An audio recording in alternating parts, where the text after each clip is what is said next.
Chase's question basically is, when you have an athlete that comes to your gym, whose stated goal when they start the program is that they want to do it for a competitive end, meaning they want to do well in the open, qualify for regionals, you know, be the 0.000001% that go to the games.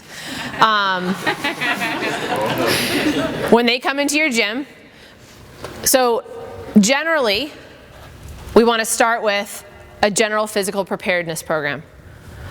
As a starting point, that athlete should be able to do the workouts of the main site without scaling anything and in times that are comparable to your top 100 in the open athletes. To do that, what do they need to do? They need consistency, they need to go to group class, they need to train GPP. That's your starting point. Then I'll give you a specific example of how we handle that with our athletes that might help. So we had a little bit of that, and I think you want to embrace when people come and they're super excited about it, but you also want to help set realistic expectations. So what we did a couple years ago is we created a skills and drills list. So when athletes want to be in our competitor program, they have to be able to have 19 of 22 skills that are listed on a sheet. And it helps them determine whether or not they're ready for the program.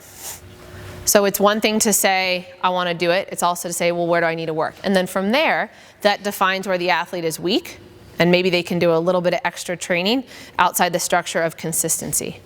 We know from a lot of anecdotal evidence, a ton of it, that doing one workout a day with a ton of intensity is not only the shortcut to the good stuff and to the results, but it's also the way to progress as an athlete.